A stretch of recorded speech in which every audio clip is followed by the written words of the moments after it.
Spinning এটা কিন্তু totally ডিম এক্সপোর্টার হিসাবে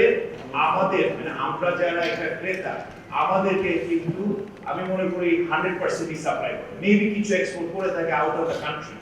তো এটা যে আমরা যে সুতাটা নিচ্ছি এটা যে ডিফারেন্স অফ প্রাইস এটার জন্য কিন্তু এটা ক্যাশ ইনসেন্টিভ দেয়া লোকাল সুতা ইউজ করার জন্য আমরা যে ইনসেন্টিভ পাই হাজার হাজার কোটি টাকা ইনসেন্টিভ কিন্তু এখন ব্লক হয়ে আছে আমরা জানা এবং আমাদের আমরা যারা লোকাল সুতা ব্যবহার করছি এই লোকাল সুতাটা কিন্তু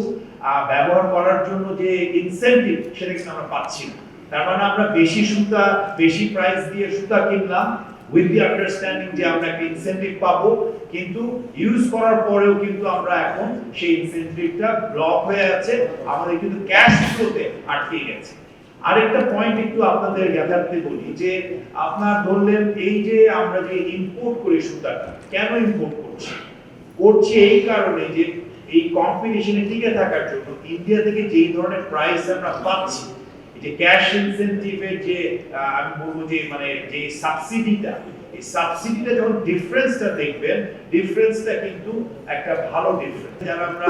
নিট ইন্ডাস্ট্রিতে আছি আমরা কিন্তু এর জন্য ইন্ডিয়া থেকে সেই সুতাটা কিনি কারণ আমরা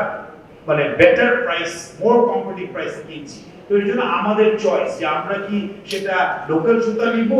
লিড টাইমকে মাথায় রেখে নাকি আমরা ইম্পোর্ট করব প্রাইসকে মাথায় রেখে। এই মিটিং এর মাধ্যমে আমি আমাদের গভর্নমেন্টকে বলবো যে আমাদের ক্যাশ ইনসেন্টিভটা আসলে মানে এখনো রিলিজ হয়নি। আমার মনে হয় সামনে ঈদ আছে আমাদের মানে বোনাস দিতে হবে এগুলোর সাথে যদি ইনসেন্টিভটা রিলিজ করা হয় যেটার জন্য আমরা সুতাগুলো কিনেছি লোকদের থেকে এটা বিনয়ের সাথে আমি অনুরোধ জানাবো